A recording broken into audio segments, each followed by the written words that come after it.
sobre o dom da vida, né? O dom que Deus nos deu através de Cristo Jesus, morto na cruz, ressuscitado ao terceiro dia, para que nós pudéssemos ter salvação dos nossos pecados. O grande problema do homem é o pecado. Não é o diabo, não é a falta de sorte, não é o azar, não são os outros, não são os demônios. O que leva a pessoa para o inferno são os seus próprios pecados. Então, o que leva o ser humano para o inferno não é o azar, injustiça ou falta de sorte, mas é o seu próprio pecado, que já nasce, as pessoas já nascem com o pecado no seu DNA. Então, o pecado não é apenas cometer erros ou falhas em algumas áreas da vida. O pecado é, antes de tudo, e aqui eu quero que vocês prestem atenção, o que é pecado? É uma escolha consciente de desobedecer a Deus. Então, eu escolho de forma voluntária ir contra a palavra de Deus, contra o padrão que Deus escolheu para que eu seguisse. Então, quando eu decido ir contra a vontade de Deus voluntariamente, isso significa que eu estou pecando. Isso é pecado. É quando a pessoa sabe o que é certo, mas mesmo assim prefere seguir o próprio caminho, como se dissesse com as suas atitudes: eu não preciso de Deus, eu sei cuidar da minha própria vida. Eu não preciso do Criador para dizer como eu devo viver. Eu não preciso de Deus para mostrar como eu preciso ou como eu tenho que agir em todas as áreas da minha vida. Eu não preciso de Deus, como, por exemplo, Adão e Eva fizeram. Adão e Eva receberam a ordem de Deus de não comerem o fruto do conhecimento do bem e do mal, mas por alguma influência de Satanás, eles decidem voluntariamente, porque eles sabiam que se eles comessem eles morreriam, mas eles voluntariamente decididos foram lá, comeram da árvore do conhecimento do bem e do mal. O que aconteceu? Deus os expulsou do jardim. Deus fez o que disse que faria. Então, essa atitude de independência, de querer viver do próprio jeito, sem se importar com o que Deus diz ou pensa, é a raiz do problema. Não querer saber o que Deus fala sobre como eu devo andar. Esse é o raiz do problema que surge do nosso coração. Deus nos criou para vivermos com Ele debaixo da sua vontade e direção. O problema é que o pecado ele rompe essa ligação. Deus criou o homem para que o homem vivesse constantemente debaixo das suas asas. Deus criou o homem para que esse homem vivesse constantemente debaixo da sua autoridade, se submetendo à palavra dele para que ele tivesse os benefícios que a palavra do Senhor traz. Então o pecado ele nos afasta de Deus, ele nos cega e nos endurece o coração. E o mais sério de tudo é que Deus, sendo justo, ele não ignora o pecado. Ele não fecha os olhos para não ver o pecado das pessoas. Cada pecado é uma afronta à santidade de Deus e por isso ele tem que punir o pecado. Ou seja, o pecado tem consequências. O pecado, a ofensa contra Deus, ele vai ser julgado pelo próprio Deus. A Bíblia diz que o salário do pecado é a morte. Não só a morte física, mas a separação eterna de Deus. E o que a Bíblia fala sobre inferno. Todos aqueles que um dia rejeitaram a palavra de Deus serão colocados nesse lugar. Portanto, o problema não está fora da gente, mas é de dentro da gente. Certo? Eu peco porque eu quero pecar. Eu pequei porque disseram que eu tinha que... Não, o pecado ele é cometido por nós. O pecado ele sempre surge de nós mesmos, de dentro de nós. O maior perigo da vida não são as circunstâncias difíceis, não são as injustiças, não é o sofrimento, mas é um coração que insiste em rejeitar a Deus e viver como se ele não existisse. O problema está em mim, não nos outros, não nas circunstâncias, não nos tempos difíceis, mas o problema está em mim. E o título do nosso estudo de hoje é: o maior perigo está dentro de nós. E é sobre isso que o texto que nós vamos estudar fala. Marcos capítulo 9, a partir do versículo 42. Marcos 9, 42. Mas antes de nós lermos o texto, talvez você, ao ler, se sinta impactado pela forma que Jesus fala. As palavras que Jesus fala aqui são muito fortes. Mas, apesar de serem fortes, Jesus, ele, com amor, ele quer ensinar sobre o perigo do pecado e sobre o perigo de não deixar o pecado de lado. As consequências que o pecado traz no final de tudo. Então, o capítulo 9 de Marcos, a partir do versículo 42, ele diz assim: E se alguém fizer tropeçar um destes pequeninos que creem em mim, seria melhor para esse que uma grande pedra de moinho fosse pendurada ao seu pescoço e fosse jogado no mar. E se sua mão leva você a tropeçar, corte-a. Pois é melhor você entrar aleijado na vida do que tendo as duas mãos ir para o inferno, para o fogo que nunca se apaga, onde não lhes morre o verme nem o fogo se apaga. E se o seu pé leva você a tropeçar, corte-o. Pois é melhor você entrar na vida aleijado do que, tendo os dois pés, ser lançado no inferno, onde não lhes morre o verme, nem o fogo se apaga. E se um dos seus olhos leva você a tropeçar, arranque-o. Pois é melhor você entrar no reino de Deus com um olho só, do que tendo os dois ser lançado no inferno, onde não lhes morre o verme, nem o fogo se apaga. Porque cada um será salgado com fogo. O sal é bom, mas se o sal vier a se tornar insípido, como lhe restaurar o sabor? Tenham sal em vocês mesmos e paz uns com os outros. Então, a primeira leitura que tu faz desse texto, para algumas pessoas é muito forte, porque Jesus ele vai elencando membros do corpo que podem fazer a pessoa pecar. E por fazer a pessoa pecar, Jesus diz, corte-o. Porque é melhor você ir para a vida eterna sem um dos seus membros do que ir para o inferno perfeito. Na primeira vista, assim, parece, rapaz, o Senhor está pegando pesado aqui. Mas, na verdade, Jesus ele quer fazer com que os seus ouvintes entendam o perigo constante que nós passamos ou temos na nossa vida concernente ao pecado. É muito fácil nós pecarmos com os olhos, com os nossos pés e com as nossas mãos. Mas ele não está dizendo literalmente para nós tirarmos os nossos membros do nosso corpo. Ele não está falando de verdade, corta a sua mão, se a sua mão for lá pegar alguma coisa. Tire o seu olho, se você ver alguma coisa de forma indecente, coisa que não é para ver. Ou tire o seu pé, se ele está lhe levando para um canto que não é para você ir. Jesus está usando uma forma de linguagem de forma exagerada, mostrando que é muito fácil nós irmos para cantos que não é para nós irmos, olhar para coisas que não é para olhar, ou pegarmos coisas que não é para pegarmos. Então Jesus ele coloca dessa forma para que os ouvintes originais lembrem do perigo que todos eles correm e que para eles tenham que se afastar dessas coisas que pode fazer com que eles pequem contra o Senhor. Então, em nosso texto, Marcos ele usa esse artifício textual para ajudar os seus leitores a fixar na memória o ensino que ele está trazendo aqui. Ele usa de forma estratégica ideias fortes com imagens fortes e frases repetidas para ajudar os ouvintes a lembrar a mensagem. Se você percebeu, ele fala várias vezes de cortar. Se a tua mão te faz pecar, corte-a. Se o teu olho te faz pecar, corte-a. Se a tua mão te faz pecar, corte-a. Então ele repete muitas vezes o mesmo conceito, ele repete muitas vezes de forma forte o que se deve fazer com cada membro do corpo, se porventura essas coisas acontecerem de pecar contra o Senhor.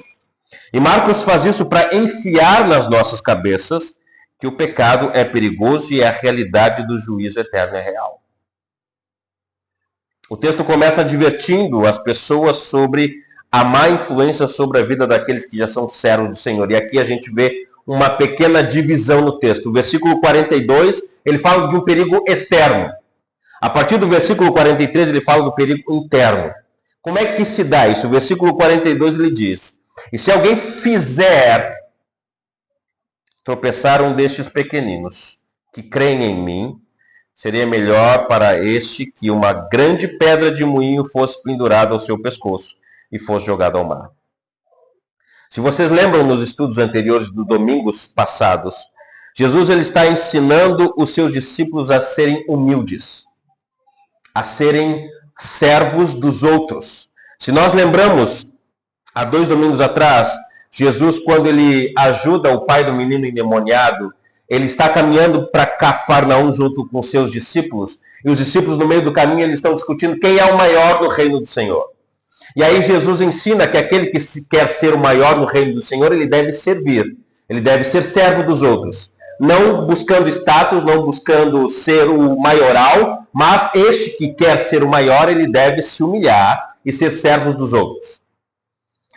Mais adiante, no versículo 36, o apóstolo João, ele diz que viu alguém expulsar demônios de uma pessoa, só que era uma pessoa que não andava no círculo deles. Então, eles proibiram este homem de fazer estas coisas.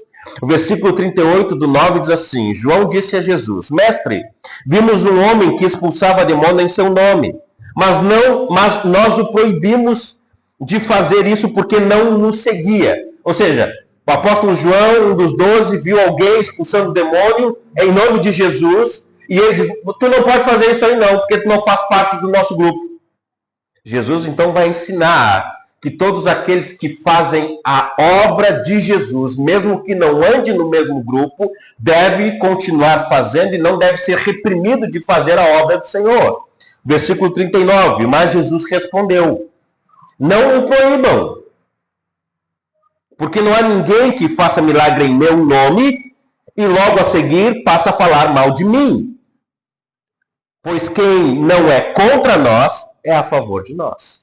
Ou seja, mesmo que essa pessoa, esse homem, não esteja no nosso círculo, se ele está fazendo a minha obra, se ele está falando de mim, se ele está expulsando os demônios em meu nome, deixa eu fazer. Não o proíbam.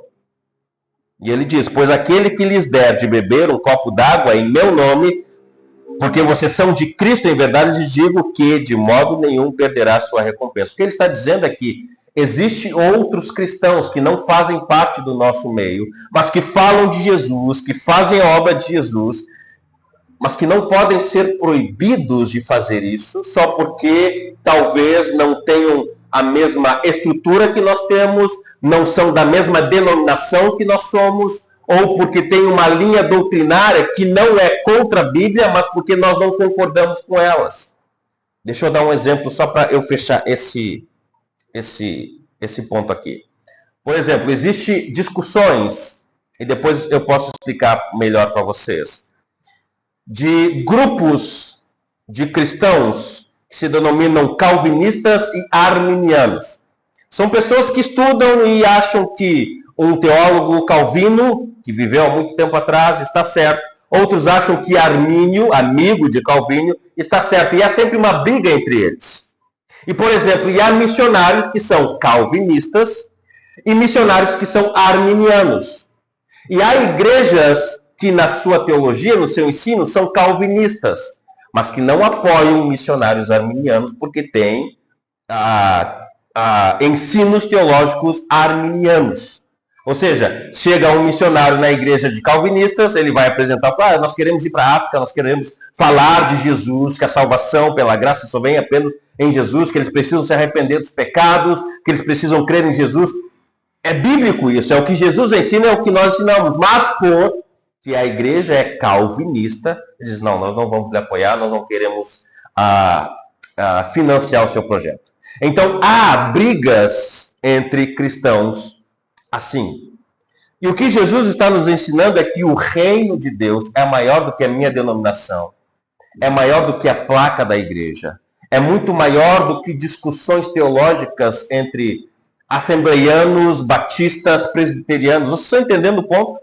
Se a mensagem que cada um prega for a mesma mensagem de que Jesus salvo o pecador arrependido dos seus pecados, esse está fazendo a obra do Senhor. Certo? Jesus está ensinando aos seus discípulos que eles não poderiam proibir esse homem de fazer a obra em nome do Senhor. E aí, então, nós entramos no nosso texto. De certa forma, os discípulos estão atacando a fé daquele homem. De certa forma, os discípulos eles estão proibindo o homem de exercer a sua fé em Jesus. E é por isso que Jesus, no versículo 42, continua. E se alguém... É interessante que o texto ele começa com um e. Continuidade do versículo antes. E se alguém fizer tropeçar um destes pequeninos que creem em mim, ou seja, vocês agora proibiram aquele camarada lá de expulsar demônios, vocês não podem fazer isso. Se ele está fazendo a obra em meu nome, não o proíbam de fazer isso. Deixem ele fazer. Porque não há ninguém que faz as minhas obras e depois fale mal de mim. Então deixe que ele faça. Porque quem não é, ou quem é por nós, não é contra nós. Então deixe que faça. E se alguém fizer tropeçar um destes pequeninos, esse termo pequeninos, Jesus não está se referindo à criança.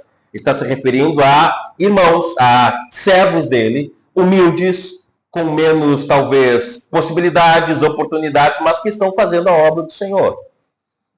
E se alguém fizer tropeçar um destes pequeninos que creem em mim, seria melhor para este que uma pedra grande de moinho fosse pendurada ao pescoço e fosse lançado ao mar. Jesus está dizendo que fazer o outro tropeçar, fazer o outro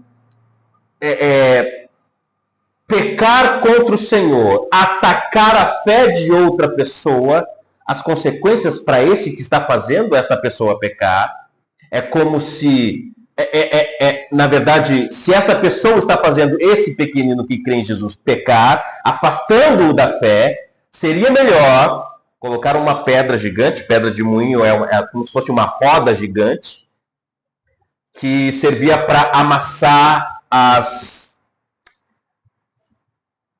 sementes de trigo daquela época. Então, Jesus está dizendo que seria melhor amarrar uma pedra dessas no pescoço de alguém e ser lançado no mar. Porque essa pessoa está afastando os servos do Senhor, esses pequeninos que creem dele, afastando dele.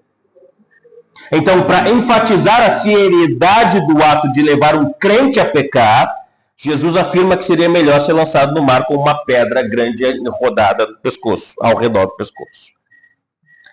Ou seja, seria melhor ele morrer do que fazer outros irmãos pecarem. O que Jesus está dizendo é que se você faz com que um irmão, faz com que um crente peque contra o Senhor, é melhor que você morresse da pior forma possível, afogado, com uma corda amarrada no seu pescoço e uma pedra grande como uma âncora para que você não suba para a superfície novamente. É um sério alerta contra inibir, causar danos ou destruir a fé de algum discípulo do Senhor por não andar conosco. Porque há sempre, infelizmente, cristãos que se acham melhores do que outros cristãos. A palavra aqui de fazer tropeçar significa ofender ou desviar do caminho. Nesse sentido, refere-se a destruir a fé de um companheiro cristão ou causar um cristão fazer com que ele se desvie do caminho do Senhor. A punição para tal ofensa é a morte. E Jesus afirma que é melhor que ele fosse amarrado no pescoço e ser jogado no mar para morrer afogado. Então, fazer um irmão pecar para Jesus é algo terrível. Certo? É tentar afastar um irmão da fé em Jesus. Deixa eu dar alguns exemplos para vocês. Isso pode acontecer de várias formas, certo? Eu fazer, por exemplo, vocês pecarem. Ou vocês fazerem eu pecar. Existem várias formas de fazer isso. Quando você vive de forma hipócrita, falando que acredita em Jesus, falando que acredita na palavra do Senhor, falando que acredita em determinadas ordens do Senhor, mas da sua prática diária você não faz.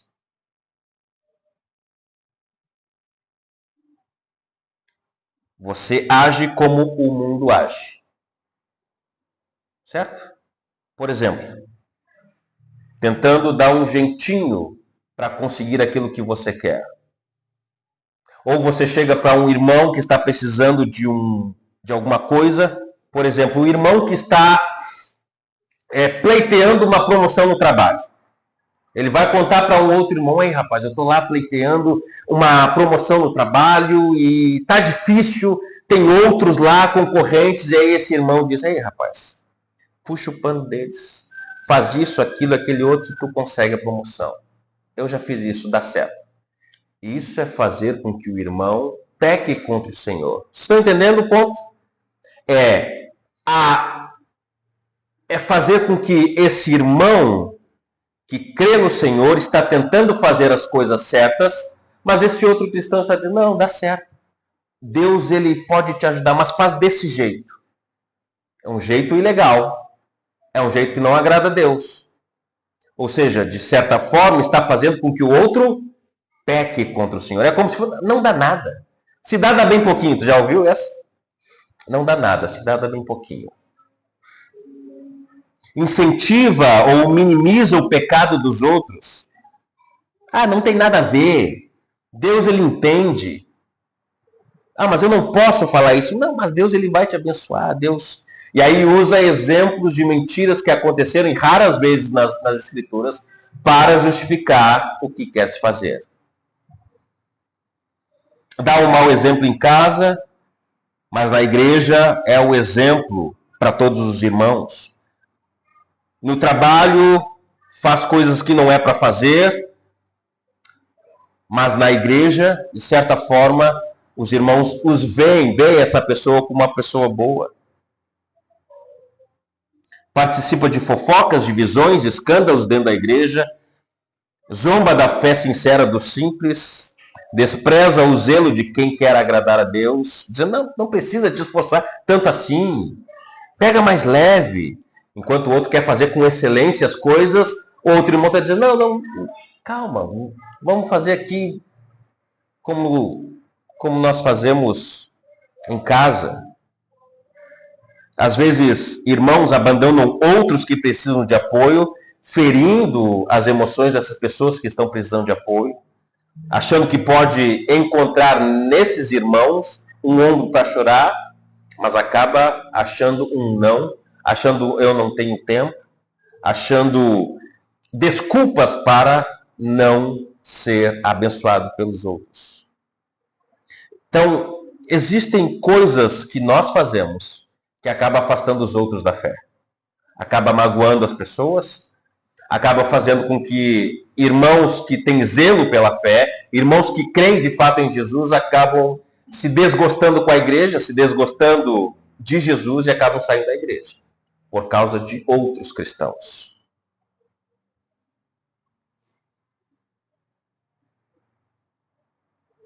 Então Jesus, ele está dizendo que para esses que fazem outros irmãos pecarem, é melhor que morra do que continuar fazendo isso. Esse é o perigo externo que Jesus fala no versículo 42. A partir do versículo 43, ele vai aprofundar o problema. Agora ele vai falar sobre os tropeços causados por nós mesmos. Então, se fazer os outros tropeçarem ou pecarem é grave, o nosso próprio pecado, ou o nosso próprio tropeço ao pecado, e a perdição eterna é ainda mais urgente. Versículo 43 até o 48, ele diz: e se sua mão leva você a tropeçar, entendam, esse tropeçar aqui é pecar, certo? Tropeçar é pecar. Tropeçar, corte-a, pois é melhor você entrar aleijado na vida do que, tendo as duas mãos, ir para o inferno, para o fogo que nunca se apaga, onde não lhes morre o verme nem o fogo se apaga. E se o seu pé leva você a tropeçar, corte-o, pois é melhor você entrar na vida aleijado do que, tendo os dois pés, ser lançado no inferno, onde não lhes morre o verme, nem o fogo se apaga. E se um dos seus olhos leva você a tropeçar, arranque-o, pois é melhor você entrar no reino de Deus com um olho só, do que tendo os dois ser lançado no inferno, onde não lhes morre o verme, nem o fogo se apaga. Então, é aqui que Jesus passa a usar linguagens fortes, linguagem figurada, extremamente forte, para que os irmãos ou os ouvintes saibam ou entendam a gravidade do problema. Se a tua mão te faz tropeçar, corte-a. Ele está chamando para as pessoas a um autoexame, certo? Ele está dizendo, se a tua mão te faz pecar, corte. Ou seja, avalie você mesmo. Veja o que está fazendo você pecar e tire da sua vida. Nós não podemos tratar o pecado como algo leve, tranquilo. Nós não podemos brincar com aquilo que pode nos levar para o inferno. Jesus nos chama a lidar com o pecado de forma séria, de forma contundente, da forma que ele merece. Mesmo que isso signifique abrir mão de algo que para nós é precioso. Certo? Rapaz, eu gosto tanto disso. Isso me faz tão bem. Mas se essa coisa que tu gosta tanto, se essa coisa que te faz tão bem leva você a pecar contra Deus, é melhor você tirar da sua vida. O versículo 42, o perigo, como eu disse, é externo. Se eu fizer os outros pecar, mas agora o perigo é dentro de mim. Jesus ele começa a tratar o pecado que habita em nós e da necessidade de lidar com ele de forma radical. Radical, antes que ele nos destrua. Em outras palavras, é a ameaça interna que facilmente nos leva a pecar. Então, nos versículos, Jesus usa partes importantes do corpo, como mão, pé e olho, que nos fazem pecar contra ele. A ordem de cortar esses membros não deve ser entendida de forma literal, como disse. E trata-se de um exagero, uma forma exagerada de chamar a atenção do povo. Então, o que Jesus está ensinando aqui é que devemos tratar o pecado com seriedade e tirar, como eu disse, tudo, acorde, que nos faz pecar contra ele. A lição aqui é clara, não tem muito o que rodear. O pecado é uma força que pode nos destruir e não deve ser tratado com qualquer coisa. Nós não podemos brincar, nós não podemos tolerar e nós não podemos esconder pecados. Vocês já ouviram aquelas pessoas dizer, foi só um pecadinho. Não foi um pecadão. Não existe pecadinho e pecadão. Não existe isso. Para Deus, uma mentira tem o mesmo peso de um assassinato. Para Deus, olhar indecentemente para alguma coisa tem o mesmo peso que roubar. Para Deus, vai ir para o inferno quem mente e quem mata, se não se arrepender dos seus pecados. O pecado é algo que pode levar as pessoas para o inferno. E precisa ser crucificado por nós. Colossenses capítulo 3, Paulo ele diz assim, portanto, façam morrer tudo que pertence à natureza terrena. Imoralidade sexual, impureza, paixões, maus desejos e a avareza que é idolatria. Por causa destas coisas é que vem a ira de Deus sobre os filhos da desobediência.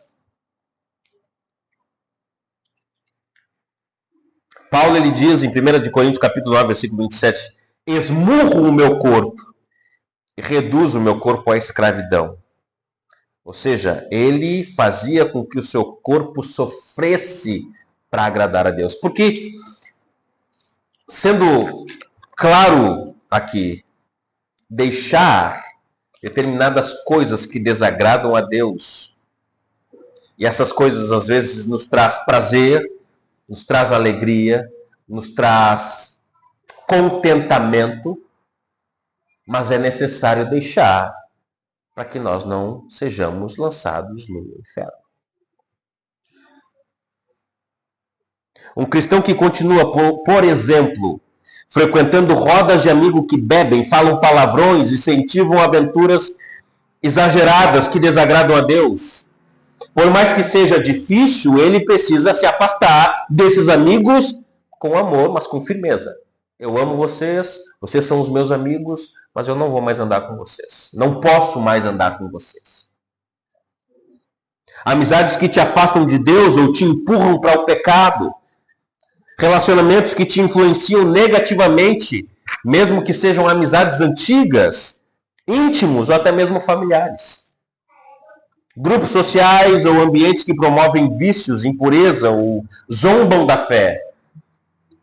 Nós nunca podemos estar na roda de pessoas que falam mal de Jesus. Nunca podemos, os cristãos, participar de conversas onde riem da nossa fé. Onde nos chamam de caretas, de santinhos, de santarrão, de seja lá o que for. Por mais que nós amemos pessoas assim, pessoas que podem ser nossos amigos, familiares ou íntimos, isso pode nos afastar de Deus. Cristãos devem se afastar de vícios ocultos. Pornografia,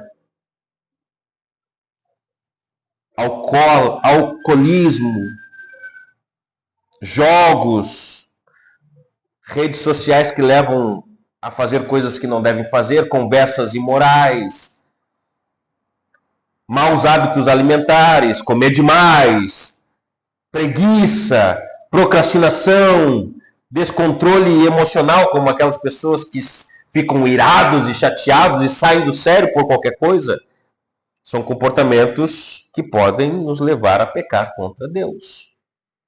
Então todas essas coisas devem ser tiradas para que nós não pequemos contra o Senhor. E sabe por que Jesus não está falando de forma real, que é para cortar a nossa mão, nosso pé, o nosso olho, tirar o nosso olho? Porque o simples corte ou tirar um membro do nosso corpo que cometeu o pecado, ou arrancar o olho porque olhou alguma coisa que não era para olhar, não nos livraria da consequência do pecado. Sabe por quê? Porque o pecado ele começa no nosso coração, não na mão. Peguei o que era meu. Alguns muçulmanos mais radicais, eles cortam a mão de um ladrão. Certo? Se o ladrão vai lá e rouba de novo, ele tira um pé, para que a pessoa possa trabalhar. Mas o Senhor está dizendo aqui que arrancar um membro não seria eficaz contra o pecado. Porque o pecado começa no coração. A razão, então, é simples. Jesus deixou claro que seria melhor perder algo valioso, entre aspas, na minha vida, um bem, um hábito ou uma atitude, do que manter isso e ir para o inferno por causa dessas coisas. E Jesus ele descreve, já partindo para o final, o inferno como um grande lixão. Nesses locais existem vermes que nunca morrem, que sempre estão se alimentando da sujeira que cai lá. Em alguns lugares, além desses bichos, desses vermes, existe fogo queimando o lixo constantemente. Não é assim que eles fazem? Jogam lá e queimam o lixo, né? E aí sobe aquele cheiro horrível. E há sempre verme, aqueles vermes que sobe do chorume do lixo. Então Jesus, quando ele fala sobre fogo que não se apaga e verme que nunca morre, ele está ligando um ambiente de sujeira, de lixo, ao inferno. Ao inferno. E usar essas expressões bicho que não morre e fogo que não se apaga, ele está retratando o inferno como um grande local de dor e de sofrimento constante. Quando ele fala que o verme nunca morre, ou o bicho nunca morre, é a questão de dor. E quando ele fala sobre o fogo que não se apaga, é sofrimento constante. Não sei se você já se queimou alguma vez, eu já me queimei algumas vezes. Agora imagina um fogo que não se apaga e uma carne que não se consome com aquele fogo. eternidade queimando. Esse é um lugar de sofrimento real, consciente, insuportável e sem fim. As pessoas irão para lá conscientes do que foram para lá. As pessoas sentirão dor ao estar lá. E esse lugar é reservado para todos aqueles que rejeitam Jesus Cristo. Recusam o que Jesus Cristo está oferecendo. Isso é o que Jesus espera de todos aqueles que decidem segui-lo. Não quererem ir para o inferno, mas conscientes de que para não ir para lá, precisa arrancar tudo o que faz pecar contra ele. O verdadeiro cristão, ou aquele que quer de fato Jesus, ele não vai justificar o seu pecado. Eu errei, foi sem querer, não foi o fulano que me fez errar, foi o cicrano, foi o diabo que me fez pecar. O verdadeiro servo do Senhor, ele vai abandonar o pecado, mesmo que isso custe caro. Mesmo que isso custe felicidade, mas a felicidade real está em Jesus. Mesmo que isso custe um prazer temporário, mas Jesus está oferecendo um prazer eterno junto com ele no céu. Então é melhor se livrar de um prazer terreno que vai contra Deus do que ir para o inferno e aproveitar desse prazer enquanto estou aqui. Mas é importante eu dizer o seguinte antes de terminar. Embora ainda nós lutamos contra o pecado, porque nós estamos no corpo terreno, certo? Porque nós vamos pecar. Não tem como não pecar. Deus não está dizendo com isso, ou Jesus não está requerendo das pessoas perfeição. Mas Ele espera que nós tomemos uma atitude firme em rejeitar o pecado, em vez de ter um coração que passa pano para o pecado. Foi sem querer, então não dá nada. Foi sem querer, então dá certo continuar aqui. O Senhor vai me perdoar. Levando como se fosse algo leviano. Mas o que Jesus está dizendo é que todo pecado que é cometido contra ele vai ser punido. E punido com morte. E então ele termina nos versículos 49 e 50, dizendo o seguinte: porque cada um será salgado com fogo. O sal é bom, mas se o sal vier a se tornar insípido, como lhe restaurar o sabor?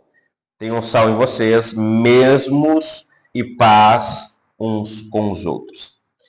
Esses dois versículos aqui, eles são difíceis de entender, difíceis de interpretar, difíceis de conectar eles com esse contexto aqui de tropeço e pecado. Mas, após Jesus, ele instruir ou advertir sobre a seriedade do pecado e do inferno, Jesus ele faz essa declaração dentro do contexto, falando para as pessoas ou para os discípulos que é necessário ser como sal. E aí eu vou tentar explicar para vocês o que Jesus está querendo falar aqui.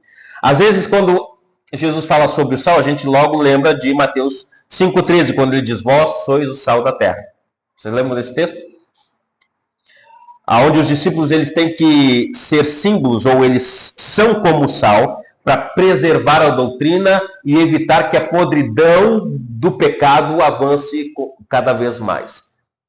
Então isso é uma coisa interessante. Os cristãos, eles são como sal, que impedem que a podridão do pecado venha com mais rapidez. Então, o sal naquele tempo, ele era usado principalmente para preservar os alimentos. Por quê? Porque não existia congelador, não existia geladeira. Então, até os mais antigos usavam sal, colocavam até em cima com sal, em cima do telhado, do zinco, para preservar, para ele não apodrecer rápido. O sal também ele fazia com que os alimentos fossem saborosos, não é isso? Nós botamos o sal para quê na comida? Para ser apetitoso, né? Ninguém gosta de galinha sem sal, é muito ruim. Ou arroz sem sal. Mas Jesus ele está querendo dizer aqui sobre sal, não no sentido de barrar a podridão do pecado, ou no sentido de nós preservarmos a doutrina, como o sal preservava os alimentos. Jesus ele usa o sal aqui de outra maneira. Parece que ele está dizendo que todos os seus discípulos passarão por provas, lutas, para que eles sejam purificados. Por quê? Porque no Antigo Testamento o sal também era usado para purificação das pessoas. Purificação de certas questões cultuais no templo lá, no tempo de Moisés. Então, no Antigo Testamento, ele era símbolo de pureza, o sal. Símbolo de aliança e símbolo de consagração ou separação. Ou seja, assim como o fogo purifica e o sal conserva, o verdadeiro discípulo ele será moldado por meio da dor, renúncia e disciplina. Agora, como eu conecto isso com o tropeçar, ou cortar o pé, cortar a mão, cortar tudo que me faz pecar? Jesus está tentando mostrar para os seus discípulos que cortar determinadas coisas que nos fazem pecar contra o Senhor vai ser doloroso. Vai ser sofrido, mas no final vai nos purificar. Certo? Talvez nós tenhamos amizades que nos fazem pecar. E que, ao eu pensar na possibilidade de não estar mais com essas amizades, pode trazer dor no coração. Pode trazer um peso para a minha consciência, porque eu gosto daquela pessoa. Eu amo a amizade com aquela pessoa. No entanto, aquela pessoa, infelizmente, me leva contra Deus. Tenta, de todas as maneiras, me tirar do caminho de Deus. Então, o que eu devo fazer?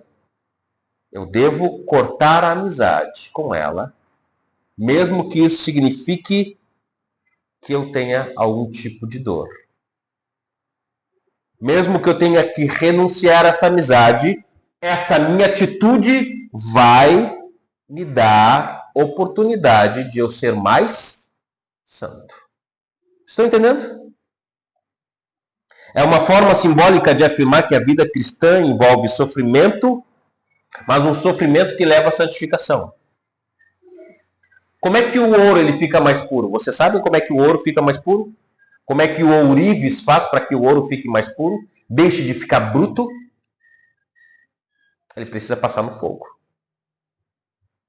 Ele precisa passar pelo fogo para que ele fique mais puro.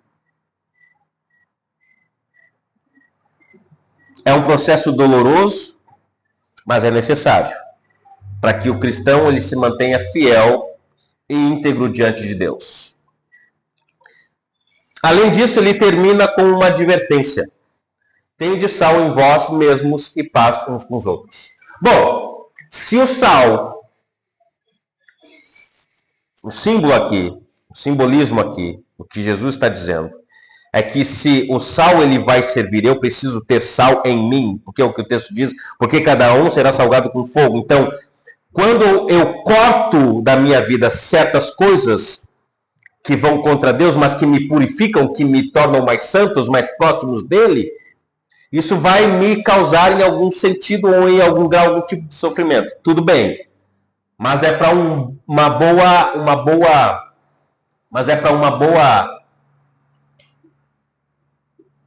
me saiu agora a palavra, mas é para o meu próprio bem, certo? Para o meu próprio bem. Agora, quando ele diz, tende sal em vós mesmos e paz uns com os outros, Jesus está apontando para o meu caráter, para o caráter do cristão. Ele precisa ser firme, puro e sem corrupção. Jesus está dizendo, vivam com integridade, mantenham sua fé viva e perseverem sem contaminação de pecado. E vivam em paz com os homens. Então, o ensino sobre o sal aqui não está desconectado com os versos anteriores. Pelo contrário, ele completa o ensino de Jesus. Sobre santidade, sacrifício e seriedade de seguir Jesus como Senhor. Então, nesse sentido, deixar as coisas que nos fazem pecar, muitas vezes vai ser doloroso para nós. Vai ser. Por quê? Porque muitas vezes os pecados, eles nos trazem, abre aspas, felicidade.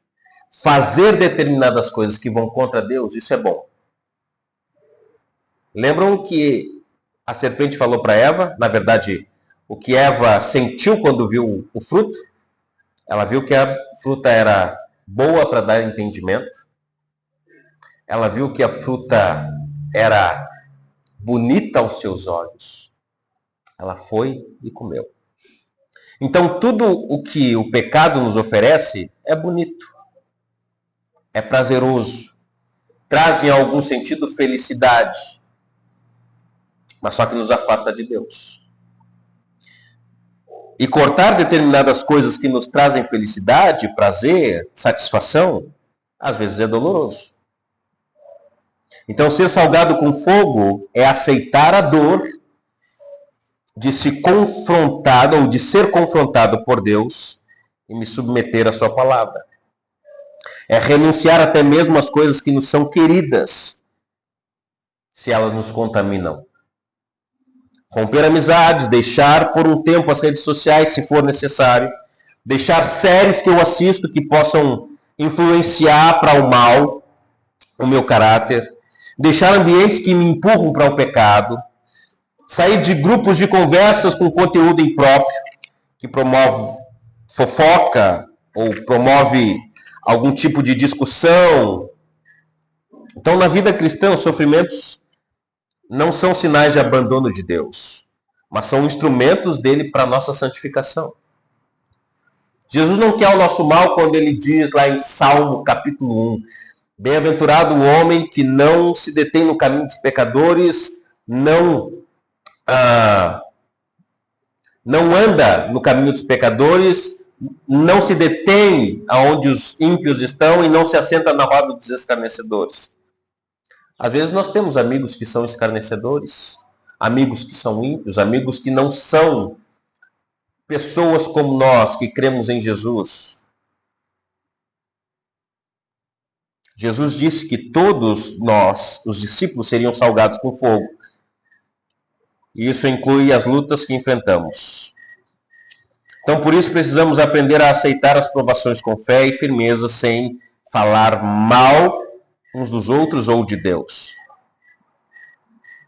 E nem sempre é fácil isso.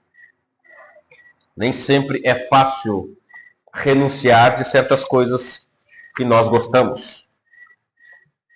Mas, se essas coisas que nós gostamos nos levam para longe de Deus, elas devem ser cortadas. Elas devem ser tiradas da nossa vida. Mesmo que isso custe um preço. Aí a pergunta que fica é melhor eu cortar estas coisas e ir para a eternidade e lá aproveitar o prazer pleno e divino, ou continuar aqui aproveitando essas coisas que me levam para longe de Deus, mas no final de tudo, ir para o inferno, onde há dor e sofrimento constante que não se acaba. O Evangelho de Jesus, ele oferece uma escolha. Jesus, ele diz, o tempo está cumprido, o reino de Deus está próximo, arrependam-se e creiam. Ele está dando um convite. Agora, as pessoas precisam responder esse convite. Se sim ou se não. Se sim, você tem que tirar tudo que lhe afasta dele. Porque no final você estará no reino junto com ele. Mas se não, você pode aproveitar o máximo que você pode aqui. Mas no final de tudo, o seu fim será trágico e sofrido. Vamos orar. Obrigado, Senhor, pela tua palavra. Obrigado porque o Senhor é bom e o Senhor tem nos dado a oportunidade de servirmos ao Senhor.